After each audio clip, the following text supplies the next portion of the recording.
আসসালামু আলাইকুম, সবাই কেমন আছো? আশা করি সবাই ভালো আছো। আমরা এইচএসসি 25 এর ফিজিক্স ফাইনাল রিভিশন কোর্স আমাদের চলছিল। আমরা ভেক্টর চ্যাপ্টারের আজকে হচ্ছে ক্লাস নাম্বার 6, লেকচার নাম্বার 6 এ ছিলাম। আজকে 6 তো আমাদের অলরেডি আমরা হচ্ছে লেকচার 5 পর্যন্ত দেখে ফেলছি। লেকচার 5 এ আমাদের ভেক্টরের বিভাজন পর্যন্ত আলোচনা করা হয়েছিল। ভেক্টর বিভাজনে আমরা মেইনলি দেখছিলাম হচ্ছে লাস্ট ক্লাসের লেকচারটা সম্পর্কে আমি বলতেছি। আমরা যেখানে লন ডলার দেখছিলাম, তারপর হচ্ছে নৌকার যে গুণ টানা সেটা দেখছিলাম। আমরা এর আগের ক্লাসে হচ্ছে আপেক্ষিক বেগ নিয়ে কথাবার্তা বলছিলাম, সামান্তরিক সূত্র, অর্থাৎ ভেক্টরের শুরু থেকে আমাদের হচ্ছে অলরেডি ভেক্টর বিভাজন পর্যন্ত শেষ হয়ে গেছে। আজকে আমাদের যেটা টপিক, আজকে আমরা পড়বো হচ্ছে মেইনলি ভেক্টর গুণন। ভেক্টর গুণন। আচ্ছা দেখো, ভেক্টরের দুই প্রকারের গুণ আছে। একটাকে বলে হচ্ছে ডট গুণন, বা এটাকে ভেক্টর গুণন বলেও অভিহিত করা যেতে পারে। ভেক্টর গুণন, এটাকে ইংলিশে বলে স্কেলার। আচ্ছা, এটাকে সরি, ভেক্টর গুণন না, স্কেলার গুণন বলা হয়। স্কেলার গুণন। আর দুই নম্বরে হচ্ছে তোমার ক্রস গুণন, বা এটাকে আমরা ভেক্টর গুণন বলতে পারি। ভেক্টর গুণন। ওকে, সো আমরা প্রথমে হচ্ছে ডট গুণন বা স্কেলার গুণন সম্পর্কে জানবো। সো ডট গুণন।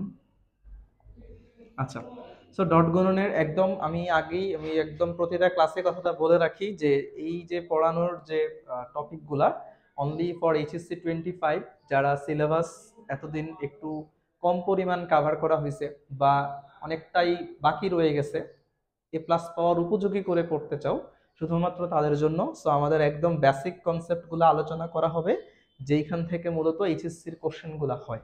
অ্যাডভান্সড কোনো টপিক আমরা আলোচনা আপাতত করব না। ওকে, সো ডট গুণনের আমরা ধরে নিলাম দুইটা ভেক্টর হচ্ছে এ ভেক্টর আর বি ভেক্টর, এবং এদের মধ্যবর্তী কোণ ধরে নিলাম থিটা। এটা এ ভেক্টর, এটা হচ্ছে বি ভেক্টর, ধরে নিলাম তাদের মধ্যবর্তী কোণ হচ্ছে থিটা। তাহলে এ এবং বি এর ডট গুণফলের যে ফর্মুলাটা হচ্ছে A vector dot B vector সমান A B cos theta. A B cos theta, এই সূত্রটা আমাদেরকে হচ্ছে মনে রাখা লাগবে। আচ্ছা, এখন এখান থেকে আমরা কিছু জিনিস বলতে পারি, যেমন থিটা যদি 90 ডিগ্রি হয়, থিটা 90 ডিগ্রি হলে, অর্থাৎ থিটা 90 ডিগ্রি বলতে কি বোঝায়? এ এবং বি পরস্পর সমকোণে কাজ করলে, রাইট? সো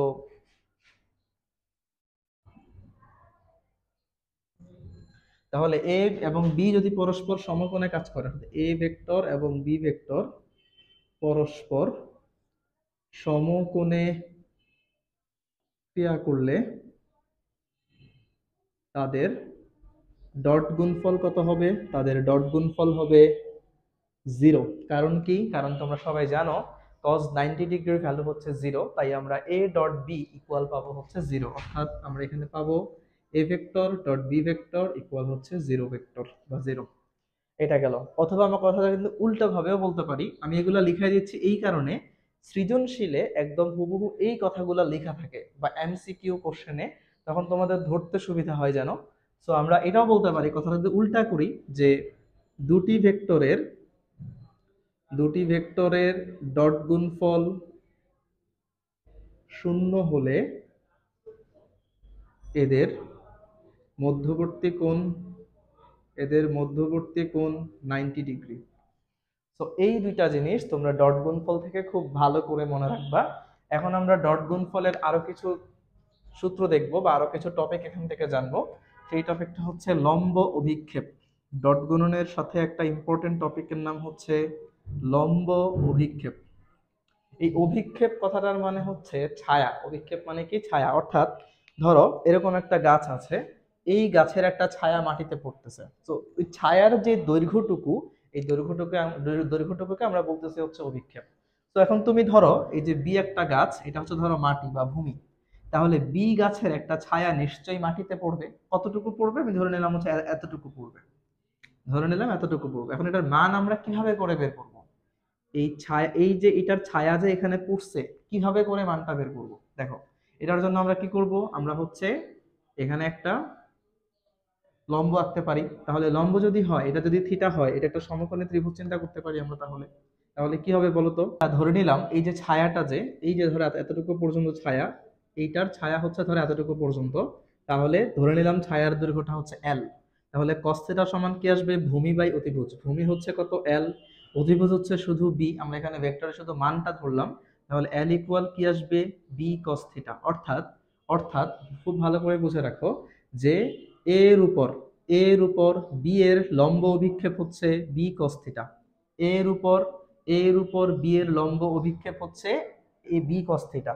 তাহলে এখন যদি আমরা এখান থেকে সূত্র আকারে এটাকে লিখতে প্রকাশ করি, তাহলে কি হবে দেখো তো, আমরা যদি বি cos থিটাকে একদিকে নিয়ে আসি, তাহলে দাঁড়াচ্ছে A vector dot B vector divided by হচ্ছে এ বলতে এখানে কিন্তু এ এর মান। এই সূত্রটা হচ্ছে এর উপর বি এর লম্ব অভিক্ষেপ, লম্ব অভিক্ষেপ। এখন তোমাকে যদি উল্টা ভাবে সূত্রটা বলে যে তাহলে বি এর উপর এর লম্ব অভিক্ষেপ কত হবে, যদি প্রশ্নটা এমন হয়, ধর আমি চিত্রটাকে এরকম করে এঁকে দিলাম, এটা হচ্ছে বি ভেক্টর, এটা হচ্ছে এ ভেক্টর, এটা হচ্ছে ধরো থিটা। এখন বললো বি এর উপর এর লম্ব অভিক্ষেপ কত, খুবই সিম্পল, জাস্ট তুমি লিখবা A cos theta. A cos theta যদি এই পাশে রাখি, তাহলে A vector dot B vector divided by হচ্ছে বি। অর্থাৎ এ আর বি এর ডট গুণফল করব, করে ডট গুণফলটাকে হচ্ছে বি এর মান দ্বারা ভাগ করে দিব, তাহলে হচ্ছে আমরা বি এর উপর এর লম্ব অভিক্ষেপ পেয়ে যাবো। এটা হচ্ছে বি ভেক্টরের উপর এ ভেক্টরের লম্ব অভিক্ষেপ।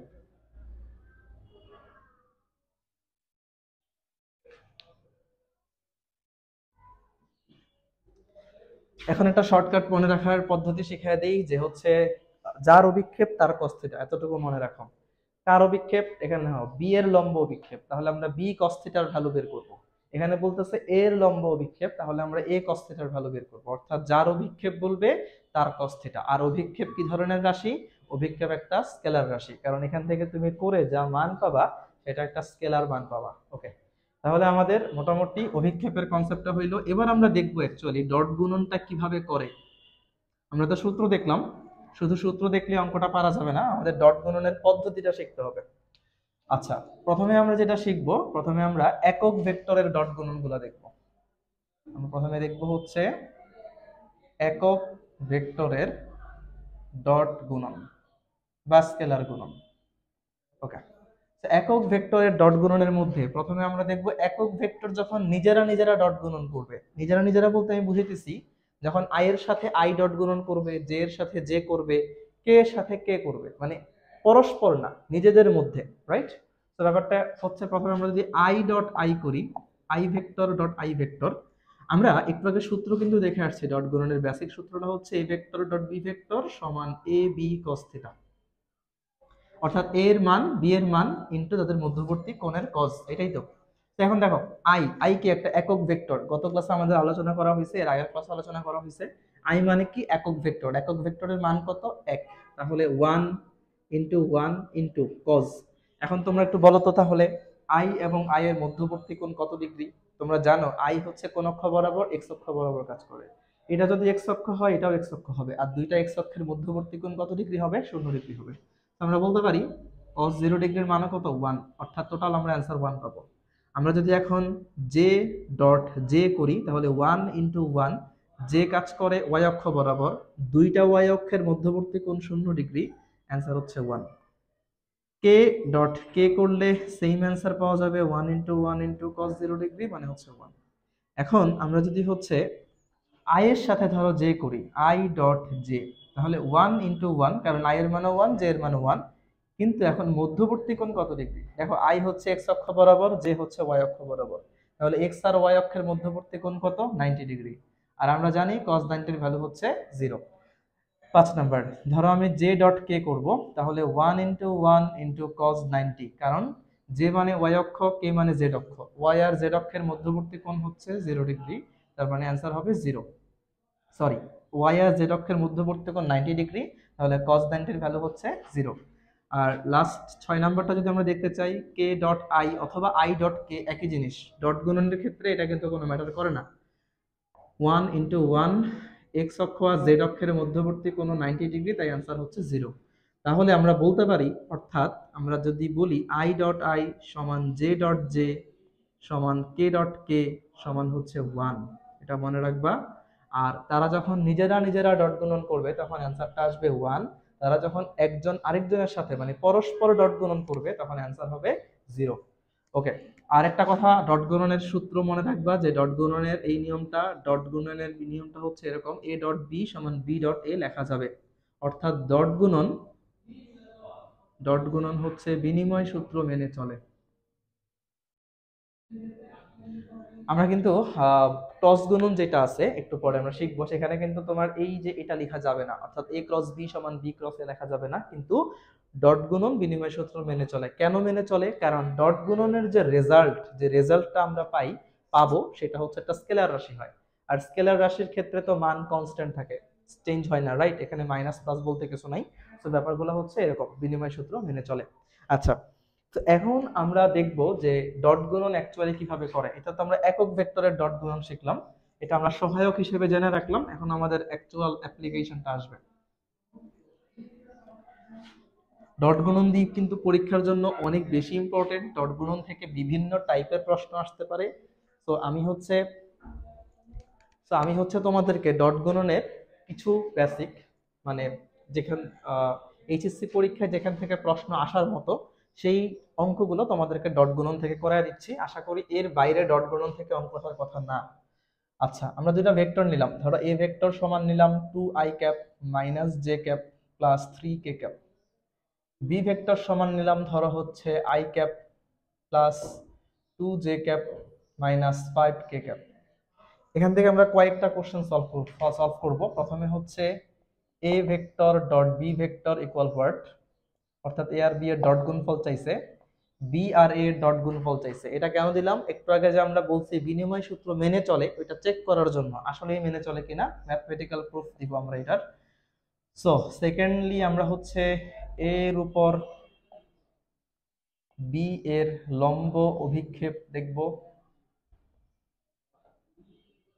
তারপরে 4 নম্বরে হচ্ছে আমরা বি এর উপর এ এর লম্ব অভিক্ষেপ দেখব। 5 নাম্বার আমরা হচ্ছে এ এবং বি এর মানে যেটা ভেক্টরের মধ্যবর্তী কোণ নির্ণয় দেখব। এই যে মধ্যবর্তী কোণ নির্ণয়টা খুব খুব ইম্পর্টেন্ট ভেক্টরে, তোমার অনেক চ্যাপ্টারে এই জিনিসটা কাজে লাগবে, ইভেন নদী নৌকার অঙ্ক বা অনেক সময় বৃষ্টি সাধারণ অঙ্ক করতে গেলেও এই যে মধ্যবর্তী কোণটা দরকার পড়ে। একটা কথা সবসময় খেয়াল রাখবা, দুইটা ভেক্টরের মধ্যবর্তী কোণ যদি তারা ভেক্টর ফর্মে দেওয়া থাকে সব সময় ডট গুণন দিয়ে বের করতে হয়, সব সময় ডট গুণন দিয়ে বের করতে হয়, ক্রস গুণন দিয়ে না। এটা একদম মাথায় ঢুকিয়ে রাখো যে দুইটা ভেক্টরের মধ্যবর্তী কোণ সব সময় ডট গুণন দিয়েই বের করতে হবে। আচ্ছা, সো এগুলা গেল, এখন আমরা এই কয়টা টাইপের কোশ্চেন সলভ করব। আরেকটা দিয়ে রাখি, যদিও এটা আগে আলোচনা করা হয়েছে, যে এ ভেক্টরের সাথে এক্স অক্ষ, ওয়াই অক্ষ ও জেড অক্ষের উৎপন্ন কোণ নির্ণয় করতে বলছে। এই কয়টা কোশ্চেন আমরা এখান থেকে সলভ করব। ওকে, আমরা চলো একটা একটা করে সলভে আসি। প্রথমে 1 নম্বর কোশ্চেন। প্রথম কোশ্চেন হচ্ছে A vector dot B vector equal what, মানে ডট গুণন করতে বলছে। তো এইরকম করতে বললে দেখো কি করবা, প্রথমে এগুলোকে উঠাবা, 2i minus J cap plus 3k cap dot, অবশ্যই ডটটা এমন ভাবে দিবে যেন বোঝা যায়, অনেকেই হচ্ছে একটা ফোঁটা দিয়ে দেয় কলমের, ঠিকঠাক বোঝা যায় না। বি ভেক্টর উঠাবা i plus 2j minus 5k cap. যদি এরকম হয়, এখন আমরা জানি, দেখো একটা জিনিস আমরা একটু আগে শিখে আসছি, এই জন্য এটা আগে শিখাইলাম যে i এর সাথে i গুণ করলে 1 হয়, j এর সাথে j গুণ করলে 1 হয়, k এর সাথে k গুণ করলে 1 হয়, কিন্তু i এর সাথে j গুণ করলে 0, i এর সাথে k গুণ করলেও 0, j এর সাথে k গুণ করলেও কিন্তু 0 হয়। এই জিনিসটা এখন আমাদের কাজে লাগবে, খুব খুব ইম্পর্টেন্ট হবে। দেখো আমরা ছোটকালে গুণ অঙ্ক কেমনে করতাম, যে এইটা দিয়ে পুরোটারে একবার করতাম, এইটা দিয়ে পুরোটারে একবার করতাম, এটা দিয়ে পুরোটারে একবার গুণ করতাম, তাই না? এখন আমাদের ওই হ্যাসেলে যাওয়ার কোনো প্রয়োজন নাই। খেয়াল করো কেন প্রয়োজন নাই। তুমি যদি 2i দিয়ে i কে গুণ করো, i আর i মিলে 1 হয়ে যাবে, আর 2 তার জায়গা মতো থেকে যাবে। বুঝছো কথাটা? 2i cap into i cap, i cap আর i ক্যাপ মিলে তো 1 হয়ে যায় গুণ করলে, সাথে আছে 2, তাহলে 2 সঙ্গে থেকে যাবে, 2 একা বসবে, আর 1 ইন্টু 1 লেখার তো দরকার নাই। এখন তুমি যদি 2i দিয়ে 2j কে গুণ করো, i আর j এর গুণফল কত? 0। তার মানে তোমার ওই গুণফল করে গুণ করে লাভ নাই। তুমি যদি 2i দিয়ে 5k কে গুণ করো তাহলে i আর k এর গুণফল হয়ে যাবে কত, 0। তার মানে এটাও গুণ করে লাভ নাই। অর্থাৎ আমি যেটা বোঝাতে চাচ্ছি এখান থেকে, তুমি ডট গুণনের বেলায় শুধুমাত্র যার সহগ মিলে যায়, শুধু যেই সহগগুলো যার সাথে মিলে যায় তাদেরকেই গুণ করবা। অর্থাৎ তুমি i এর সাথে i গুণ করবা, j এর সাথে j গুণ করবা, k এর সাথে k গুণ করবা। তোমার আর কিছুই দেখার দরকার নাই। অর্থাৎ ব্যাপারটা এরকম, আমি 2i দিয়ে i কে গুণ করব 2 মাইনাস জে, আর এখানে আছে প্লাস 2j, তাহলে মাইনাস প্লাসে মাইনাস হবে, আর 2 আর এখানে -1, তার মানে -2। অর্থাৎ জে আর জে গুণ করলে তো 1 আর 2 থেকে থেকে যাচ্ছে। আর এখানেও সেম, প্লাসে মাইনাসে মাইনাস, দেন কে আর কে গুণ করলে 1, 5 ইন্টু 3 করলে 15, অর্থাৎ অ্যান্সার আসতেছে -15। এটা হচ্ছে আমাদের 1 নম্বর অঙ্কের অ্যান্সার। আশা করি বুঝতে পারছি আমরা। 2 নম্বর অঙ্কে আসি। 2 নম্বর অঙ্কে বলছে বি ডট এ বের করতে। আমরা লিখি আগের মতো করে, i plus 2j minus 5k dot 2i minus j plus 3k। এখন আমরা চলো ডট গুণন করি আগের মতো। 2i এর সাথে i গুণ করলে 2, 2j মাইনাস j মানে -2, মাইনাস 5k প্লাস 3k মানে -15। দেখো অ্যান্সার সেম আসতেছে কিনা, -15 এখানেও আসতেছে, -15 এখানেও আসতেছে।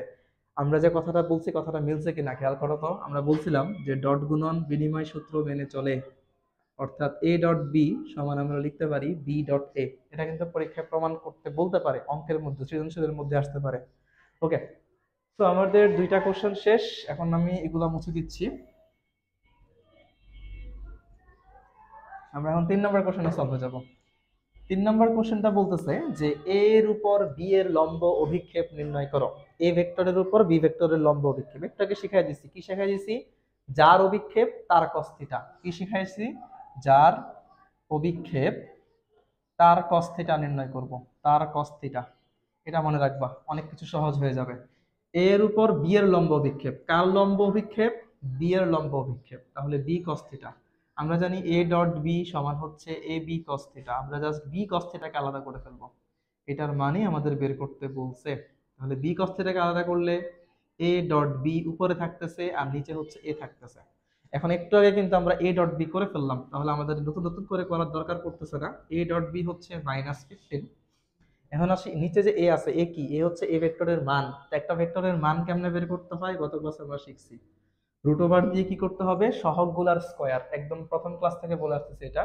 রুট ওভার দিয়ে এই যে এ আই জে এবং কে এর যে সহগগুলো আছে, আই এর সহগ কত 2, 2 এর উপর স্কয়ার, প্লাস জে এর সহগ কত -1, সো -1 এর উপর হোল স্কয়ার।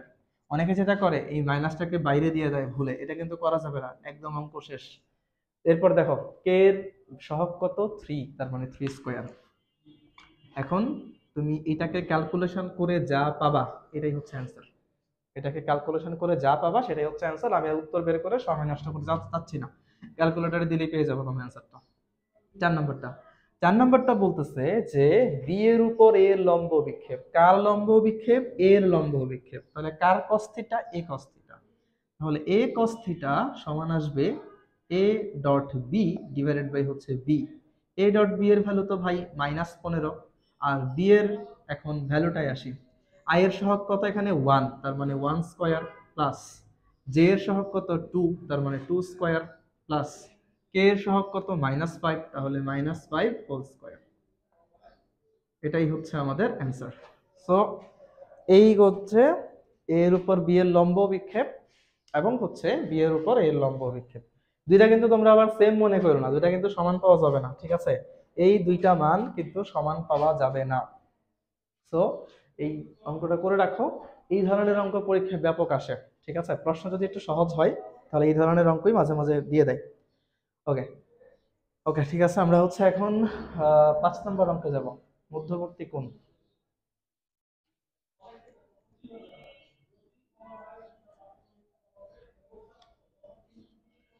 5 নম্বর মধ্যবর্তী কোণ নির্ণয়।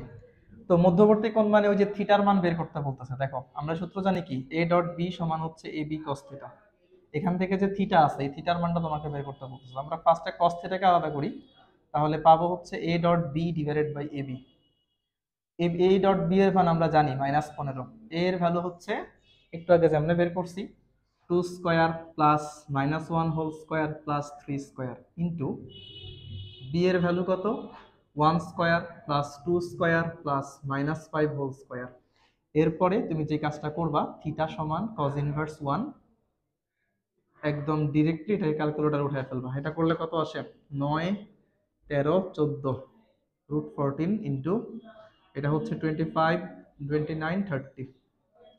এটা করলে যা আসবে, ক্যালকুলেটরে করলে যা আসবে সেটাই হচ্ছে आंसर। মনে রেখো, একদম ক্লিয়ারলি মনে রাখতে হবে, এটা তোমার ক্যালকুলেটরের মোডটা যেন ডিগ্রি মোডে থাকে, ঠিক আছে? নাহলে তুমি হয়তো তোমার মনের ভুলে রেডিয়ানের মোডে থেকে যাবে, কিন্তু তুমি অ্যান্সার যা আসবে সেটা তুমি ডিগ্রি লিখে দিয়ে আসবা। এটা কিন্তু ভুল করিও না। ভালো মতো দেখে নিবা যে ক্যালকুলেটরের মোড ডিগ্রি মোডে আছে কিনা। অনেকে এই ভুলটা করে, ক্যালকুলেটরে উল্টাপাল্টা ফাংশন দিয়ে রাখে, পরে রেডিয়ান মোডে অ্যান্সার চলে আসে, পরে ডিগ্রি লিখে দেয়। এককের ভুলের জন্য কিন্তু তোমার 1 থেকে 1.5 নাম্বার টিচার চাইলেই কাটতে পারে। ওকে, সো টিচারকে কোনো মার্ক কাটতে দেওয়া যাবে না, এই সুযোগ তো দেওয়াই যাবে না, ঠিক আছে? এমনিতেই বোর্ডের যে টিচাররা থাকে তারা সব সময় হচ্ছে মানে অনেক সময়, সব সময় না, মানে অনেক সময় হচ্ছে একটু আহ, কিছু ঘটনা ঘটে যায় অনিচ্ছাকৃত সত্ত্বেও। অনেকেই হচ্ছে দেখা যায় তোমার এ প্লাস আসে না খুবই অল্প নাম্বারের জন্য, ঠিক আছে? অনেকে দেখো যে 159 পাইলে এ প্লাস, কিন্তু 158তে 158 পায়, তারা কিন্তু এ প্লাস মিস। সো এই জিনিসগুলোর প্রতি খুব একটু সূক্ষ্ম দৃষ্টি রাখতে হবে, যেন তোমার দিক থেকে তুমি 100% থাকো, ঠিক আছে? পরীক্ষায় অনেকেই দেখা যায় কি, পরীক্ষায় প্রশ্ন যদি সহজ আসে, সে একদম মনের আনন্দে তাড়াতাড়ি পরীক্ষা দিয়ে বের হয়ে যায়। এই জিনিসটা কখনোই করা উচিত না, ঠিক আছে? মনের আনন্দ তোমার তখন দেখানো অতটা ইম্পর্টেন্ট না।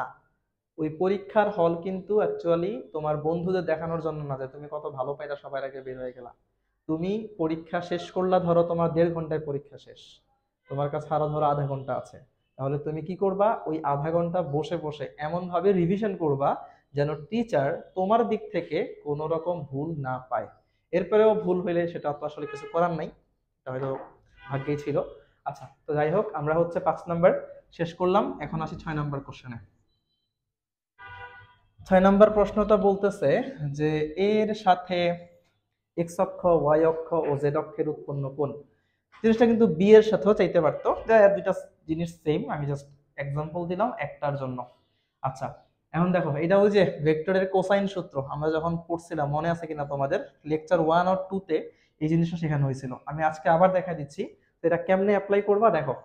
আমরা ধরে নিলাম যে এক্স অক্ষের সাথে এক্স অক্ষের সাথে উৎপন্ন কোণ হচ্ছে ধরো থিটা এক্স, ওয়াই অক্ষের সাথে ধরে নিলাম উৎপন্ন কোণ হচ্ছে থিটা ওয়াই, এবং জেড অক্ষের সাথে উৎপন্ন কোণ ধরে নিলাম হচ্ছে থিটা জেড। এখন আমাদের theta x, theta Y, theta Z এগুলো মেনলি বের করতে হবে। তো কেমনে বের করবা, খুবই সহজ। খেয়াল করো, ফার্স্টে আসে এক্স অক্ষের সাথে উৎপন্ন কোণ যেটা theta x. So cos inverse one, কি করবা, কার ভেক্টর, এ ভেক্টর। কোন ভেক্টর, এ ভেক্টর, কার সাথে, এক্স অক্ষের সাথে। তুমি ফার্স্ট অফ অল এক্স অক্ষ বরাবর যে একক ভেক্টর আছে তার সহগটা নিবা, মানে এ ভেক্টরের মধ্যে এক্স অক্ষ বরাবর কে কাজ করে জানি, আই কাজ করে। আই এর সহগ কত, 2। আমরা জাস্ট 2 কে উপরে নিব, +2 আর কি, এখানে -2 থাকলে -2 দেওয়া লাগতো। আর বাকিগুলা নিয়ে আমাদের উপরের কোনো কাজ নাই, অর্থাৎ -j আর +3 কে এগুলা নিয়ে উপরের কোনো কাজ নাই। এবার নিচে নিচে তুমি জাস্ট এই ভেক্টরের মান বসাই দিবা, মানে হচ্ছে 2 square plus -1 whole square plus হচ্ছে 3 স্কয়ার, করে যা পাবা এটাই হচ্ছে তোমার অ্যান্সার। একদম সৃজনশীলের নিয়ম এটা, তুমি এটা ডিরেক্টলি সৃজনশীলে অ্যাপ্লাই করতে পারবা, কোনো সমস্যা নেই। এবার থিটা ওয়াই, যেটা থিটা ওয়াই হচ্ছে সেম কজ ইনভার্স 1। এখন এ ভেক্টরের মধ্যে ওয়াই অক্ষ বরাবর কোন ভেক্টর কাজ করে, একক ভেক্টর হচ্ছে জে, জে এর সহগ কত, -1, তাহলে -1 উপরে বসবে। আর নিচে কি হবে, এ এর পুরা মানটা, অর্থাৎ √2 square plus -1 square plus 3 square, এটা। থিটা জেড সেম জিনিস, আমরা cos ইনভার্স 1 করব, করার পরে এখন এই cos ইনভার্স 1 অর্থাৎ থিটা জেড, জেড বরাবর একক ভেক্টর কোনটা, জেড অক্ষ বরাবর কে, কে এর সহগ কত, 3, উপরে 3 বসাবো। আর নিচে হচ্ছে ভেক্টরটার মান 2 square plus -1 whole square plus 3 square, একদম শেষ। Theta x, theta Y, theta z ক্যালকুলেটরে অ্যান্সার বের করলেই শেষ হয়ে যাবে। সো ডট গুণন থেকে যেই টাইপের কোশ্চেন আসা উচিত, বা বোর্ড পরীক্ষায় যে ধরনের কোশ্চেন আসে, আমি তোমাদেরকে সেই রকম প্রত্যেকটা টাইপের কোশ্চেন সলভ করে দেওয়ার চেষ্টা করছি। আশা করি ডট গুণন থেকে এর বাইরের তেমন কোনো কঠিন কোশ্চেন আর আসে না। আচ্ছা, আরেকটা কোশ্চেন দেখাই দিই আমি এখানে। 7 নম্বর একটা কোশ্চেন দেখাই দিই। ধরো আমি 7 নম্বর কোশ্চেনটা এখানে অ্যাড করলাম, ধরে নিলাম বি সমান ধরো I plus M J minus 5k, অর্থাৎ আমি জাস্ট জে এর সহগটাকে চেঞ্জ করে দিলাম। এম এর মান, আচ্ছা আমি এগুলো মুছে ফেলি যেহেতু আমাদের এগুলো শেষ। এম এর মান কত হলে এ ও বি পরস্পর লম্ব হবে? এই একটা কোশ্চেন সৃজনশীলের 3 নম্বরে মাঝে মাঝে আসে। সো খুবই সহজ অঙ্কটা দেখো, বলতেছে এই বি ভেক্টর ইকুয়াল যদি I cap plus M J cap minus 5k cap হয়, তাহলে এম এর মান কত হলে এই ভেক্টর এবং বি ভেক্টর পরস্পর লম্ব হবে। এখন ওই যে আমরা দুইটা কথা শিখেছিলাম, মনে আছে কিনা একটু আগে, দুইটা ভেক্টর যদি পরস্পর লম্ব হয় এদের ডট গুণফল কত হবে? 0 হবে। এখন বলেই দিছে যে পরস্পর লম্ব হবে, তাহলে ডট গুণফলও 0 হবে। আমরা প্রশ্ন মতে লিখবো A dot B equal 0, right? এখন আমরা জাস্ট এ আর বি ডট গুণফল করব, 2i cap minus J cap plus 3k cap dot B vector হচ্ছে I cap plus 2j cap minus 5k cap equal 0। এখন তুমি করো নর্মালি, 2i, i এর সাথে i হবে তার মানে 2 হবে, j এর সাথে j করব, এখানে মাইনাস এখানে প্লাস, এখানে তো 2 দেওয়া যাবে না, এখানে তো m দিতে হবে, রাইট? আমরা এখানে m দিছি। তো -1 আর হচ্ছে m, তার মানে -m, আর j মিলে তো 1, 3 আর হচ্ছে -5 মানে -15 ইকুয়াল হচ্ছে 0। তো আমরা যদি m এর মান বের করতে চাই, m এর মান কত হবে? 15 -2 মানে -13, এটাই হচ্ছে অ্যান্সার। সো m এর মান হচ্ছে -13। এই সকল অঙ্কের জন্য শর্টকাট শেখার কোনো প্রয়োজন নাই ভাই। আমি মানে তোমাদেরকে রিকোয়েস্ট করবো অ্যাটলিস্ট এই সকল অঙ্কের জন্য কেউ শর্টকাট শিখো না। এগুলো ভাই নিজেই শর্টকাট, এগুলোর জন্য এক্সট্রা করে কোনো রুলস, কোনো শর্ট রুলস শেখার কোনো প্রয়োজন নাই। বাজারে যে সকল শর্টকাটের বই আছে এগুলারে সিম্পলি ইগনোর করবা। কিছু জিনিস তুমি নর্মালি শিখবা, তুমি নিজে নিজে আবিষ্কার করতে পারবা যে কেমনে শর্টকাট আছে, কোন শর্টকাট কোথায় অ্যাপ্লাই করা যায়, কিন্তু সব অঙ্কের জন্য শর্টকাট শিখবা না। এটা মেইনলি অনেকে যে ভুলটা করে ম্যাথের জন্য। আমি তোমাদেরকে একটা স্টোরি বলি।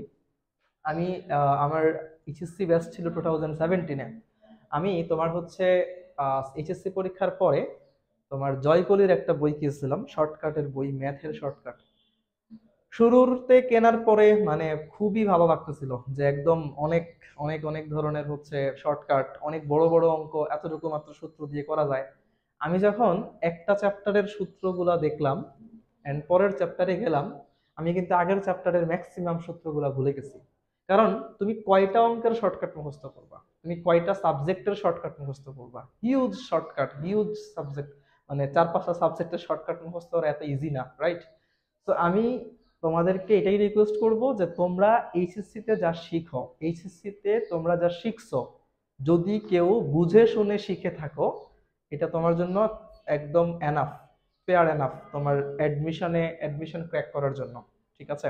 তুমি ঢাকা ইউনিভার্সিটি বলো, তুমি যেখানেই বলো, তোমার অ্যাডমিশনের এমসিকিউর জন্য তোমাকে এনাফ পরিমাণ টাইম দেওয়া হয়, তোমাকে কম টাইম দেওয়া হয় না। অ্যান্ড ওই টাইমের মধ্যে তুমি তোমার বেসিক নলেজ দিয়ে এগুলা খুব সহজেই অঙ্কগুলা শেষ করতে পারবা যদি তোমার বেসিকটা ঠিকঠাক থাকে। ওকে, তো আমি কথা না বাড়িয়ে আমরা হচ্ছে এখন ক্রস গুণনে চলে যাই। ক্রস গুণন,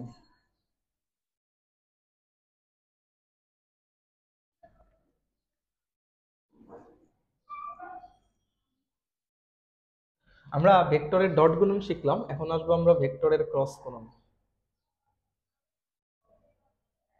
ভেক্টরের ক্রস গুণন, অথবা এটাকে আমরা ভেক্টর গুণনও বলতে পারি।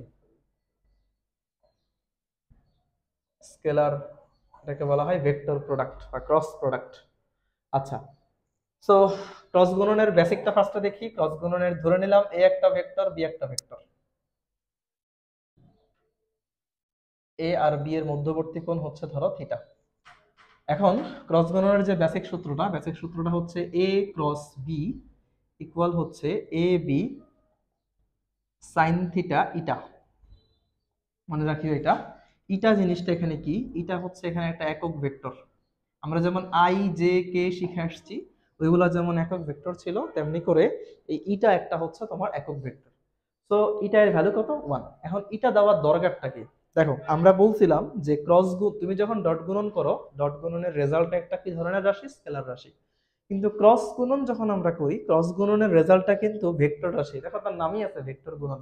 এখন তুমি যদি ইটা না লিখো, তুমি যদি শুধু এ বি সাইন থিটা লিখো, তোমার কিন্তু অ্যান্সার শেষ। কিন্তু তোমার ইটা লিখতে হবে, রাইট? কারণ ইটা যদি তোমার না লিখো, তোমার তো এটা ভেক্টর বুঝাবে না। তুমি এ বি সাইন থিটা পর্যন্ত লিখলে এটা তো স্কেলার রাশি, ইজ ইট? তো তোমাকে অবশ্যই স্কেলার রাশির সাথে এমন কিছু একটা অ্যাড করবা যাতে কইরা স্কেলার রাশির মান চেঞ্জ না হয় কিন্তু একটা ডিরেকশন চলে আসে। এটা করার উপায় হচ্ছে ওইটারে একটা একক ভেক্টর দিয়ে গুণ দিয়ে দেওয়া, কারণ একক ভেক্টরের মান এক। এক দিয়ে এটারে গুণ করলেও কি না করলেও কি, তাই না? অ্যান্সার তো সেম থাকবে, কিন্তু লাভের লাভ যেটা হবে সেটা হচ্ছে তুমি একটা ডিরেকশন পেয়ে যাচ্ছ। সো এটা এই জন্যই হচ্ছে ইটা জিনিসটাকে এখানে নিয়ে আসা হয়েছে। আচ্ছা, এখন হচ্ছে আমরা দেখবো ইটা, তাহলে যেহেতু এটা একটা ভেক্টর রাশি, রেজাল্টটা ভেক্টর রাশি, ভেক্টরের তো দিক আছে, তাহলে দিক কোন দিকে হবে? দেখো এটার দিক হচ্ছে, দিক কেমনে বের করব? দিক হচ্ছে ডান হাতি স্ক্রু নিয়ম দিয়ে। ডান হাতি বা হাতি, যদি হাতি মানে হচ্ছে হস্ত, কেউ আবার হাতি ঘোড়া বুঝো না, ডান হস্ত স্ক্রু নিয়ম, স্ক্রু নিয়ম। ওকে, সো ডান হস্ত স্ক্রু নিয়ম মানে কি? তুমি সোজা কথায় এখানে যা দেওয়া থাকবে সেই অনুযায়ী কাজ করবে। দেখো প্রথমে কি দেওয়া আছে? এ, পরে আছে বি, তার মানে এ থেকে বি এর দিকে তুমি একটা স্ক্রু ঘুরাবা। ওকে, এ থেকে বি এর দিকে তুমি একটা স্ক্রু ঘুরাবা। ঘুরাও তো সবাই, সবাই আশা করি বাসা বাড়িতে স্ক্রু ঘুরাইছো। এরকম করে ঘুরে না, খেয়াল করো তো। এ থেকে বি এর দিকে ঘুরাবো, এ থেকে বি এর দিকে, ভালো করে খেয়াল করো। আমি যদি এ থেকে বি এর দিকে ঘুরাই, তাহলে স্ক্রুটা এরকম করে ঘুরাইতে হবে। কোন একটা স্ক্রুকে তুমি যদি এরকম করে ঘুরাও, সে কিন্তু বাইরে বের হয়ে আসে, রাইট? এরকম করে ঘুরাইলে হচ্ছে সে ভিতরের দিকে প্রবেশ করে, কিন্তু এরকম ভাবে ঘুরাইলে সে বাইরের দিকে বের হয়ে আসে। এখন আমি কি দেখো বোর্ডের বাইরের দিকে আঁকতে পারবো? আঁকতে পারতেছি না। এটা বোঝানোর জন্য আমরা কি করি? উপরের দিকে আঁকি। বাইরের দিক বোঝানোর জন্য আমরা উপরের দিকে আঁকি। অর্থাৎ ব্যাপারটা এরকম যে এটাই হচ্ছে আমাদের এ ক্রস বি, এটার ডিরেকশন হচ্ছে এদিকে, এ ক্রস বি। ওকে, আশা করি বুঝাইতে পারছি। এবার হচ্ছে আমরা এখন দেখুন, ওই যে আমরা যে ডট গুণনের ক্ষেত্রে দুইটা কথা পড়ছিলাম, ক্রস গুণনের আমরা দুইটা স্পেশাল পয়েন্ট পড়বো। দেখো থিটা যদি শূন্য হয় বা 180 ডিগ্রি হয়, অর্থাৎ ভেক্টরদ্বয় পরস্পর সমান্তরালে কাজ করলে, সমান্তরালে কাজ করলে তাদের ক্রস গুণফল জিরো, তাদের ক্রস গুণফল জিরো হয়। খুব ভালো করে মনে রাখো, আমরা যখন শূন্য ভেক্টর আলোচনা করছিলাম আমরা কিন্তু এই কথাটা বলছিলাম যে দুইটা ভেক্টর যদি পরস্পর সমান্তরালে কাজ করে তাদের ক্রস গুণফল জিরো হবে। অর্থাৎ A vector cross B vector equal হচ্ছে জিরো ভেক্টর। আর যদি আমি উল্টা ভাবে পয়েন্টটা বলি, 2 নম্বর পয়েন্ট আমি এখানে লিখতেছি, আমি যদি উল্টা ভাবে বলি, দুটি ভেক্টরের ক্রস গুণফল শূন্য হলে তারা পরস্পর সমান্তরালে কাজ করে, সমান্তরালে কাজ করে। এই দুইটা পয়েন্ট খুব ভালো মতো মনে রাখবা, বিকজ এই দুইটা পয়েন্ট থেকে অনেক তোমার কোশ্চেন আসে, এমসিকিউ বলো সৃজনশীলে বলো, কোশ্চেন মাঝে মাঝেই রিপিট কোশ্চেন গুলো হয়। বোর্ড জাস্ট তোমরা দেখলেই বুঝবা, বোর্ড কোশ্চেন গুলো একবার দেখো তাহলে হচ্ছে আইডিয়া ক্লিয়ার হবে। আচ্ছা, যাই হোক, এখন হচ্ছে আমরা একক ভেক্টরের ক্রস গুণন দেখব। আমরা এখন দেখব একক ভেক্টরের ক্রস গুণন। প্রথমে আমরা দেখব আই, আই ক্রস আই। এখানে কিন্তু গুণ চিহ্ন বলা যাবে না, কিন্তু ক্রস চিহ্ন, খেয়াল রেখো। আমরা একটু আগে কি শিখলাম? এ ক্রস বি সমান হচ্ছে A B sine theta eta, right? এ কি এর মান, বি কি বি এর মান, থিটা তো মধ্যবর্তী কোণ, আর ইটা তো একক ভেক্টর। তাহলে আই এর মান কত? 1। আই এর মান কত? 1 ইনটু সাইন, আই মানে এক্স অক্ষ, আই মানে এক্স অক্ষ, দুইটা এক্স অক্ষের মধ্যবর্তী কোণ 0, সাইন 0, সাথে একটা ইটা। অ্যান্সার কত পাবো বলো? অ্যান্সার পাবো হচ্ছে 0, কারণ সাইন 0 এর মান 0, কিন্তু এখানে 0 ভেক্টর দিতে হবে কারণ সাথে একটা একক ভেক্টর ছিল। 2 J cross J, 1 into 1, Y অক্ষ ওয়াই অক্ষের মধ্যবর্তী কোণ 0 ডিগ্রি, তাই আমরা এখান থেকে 0 পাবো। K cross K, 1 into 1 into sine 0 into into eta vector equal হচ্ছে 0। অর্থাৎ আমরা I cross I, J cross J, K cross K equal পাচ্ছি কত 0। আর ডট গুণনে কি পাইছিলাম, I cross I, J cross J, K cross K সমান হচ্ছে 1, রাইট? উল্টা। ওকে, 4 নম্বরে আসি এবার। আই ক্রস জে, তারপর হচ্ছে তোমার J cross K, K cross I. আমি এখানে আরেকটু লিখতেছি। 7 নাম্বার হচ্ছে J cross I, K cross J, and হচ্ছে তোমার আই ক্রস কে। কি পাবো আসলে একটু খেয়াল করি। ফার্স্ট অফ অল একটু আমরা ফিজিক্যালি বুঝি, তারপর এটাকে শর্টকাটে নিয়ে আসি। আই ক্রস জে মানে তুমি আই থেকে জে এর দিকে একটা কি ঘোরাবা, ডান হাতে স্ক্রু ঘোরাবা। আই মানে কোন অক্ষ, আই মানে এক্স অক্ষ, জে মানে কোন অক্ষ, ওয়াই অক্ষ। দেখো তো তুমি এক্স অক্ষ থেকে ওয়াই এর দিকে ওয়াই অক্ষে যে একটা স্ক্রু ঘোরাও, এরকম করে ঘোরাবা, এরকম করে ঘোরালে কি স্ক্রু বাইরে বের হয়ে আসবে। এখন এক্স আর ওয়াই অক্ষের সাথে লম্ব, তাই না? বাইরে মানে তো এরকম ভাবে লম্ব। এটা কোন অক্ষ? জেড অক্ষ। প্লাস জেড অক্ষ না, মাইনাস জেড অক্ষ মানে ভেতরের দিকে বোঝায়, প্লাস জেড অক্ষ মানে বাইরের দিকে বোঝায়। জেড অক্ষ বরাবর একক ভেক্টর কোনটা? কে। তার মানে এটার অ্যান্সার হবে হচ্ছে কে, কে ভেক্টর। এখানে শুধু এখানে একক ভেক্টরের ক্রস গুণন, তাই এখানে আমরা একক ভেক্টর নিলাম। তুমি ইচ্ছা করলে করতে পারো ওই যে 1 ইন্টু 1 ইন্টু সাইন 90। আর এখানে একক ভেক্টরটা কত? একক ভেক্টরটা হচ্ছে এখানে কে।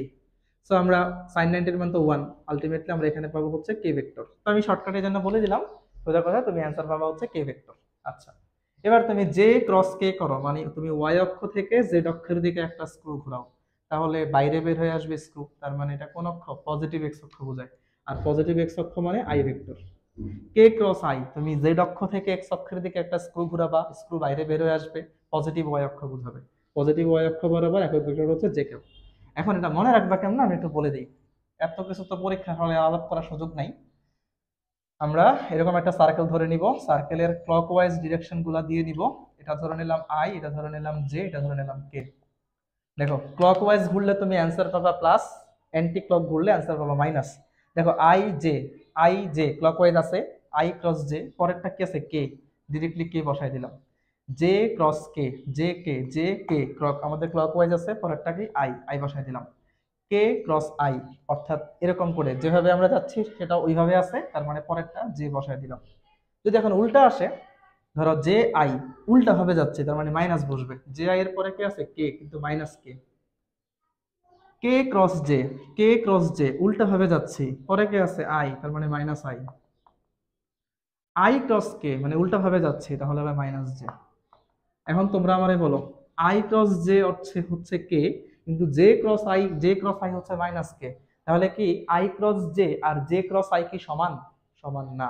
তার মানে ভেক্টরের ক্রস গুণন, আমি যদি এরকম লিখি A cross B not equal B cross A, এরকম লিখাই যায়। অর্থাৎ ক্রস গুণন বিনিময় সূত্র মানে না।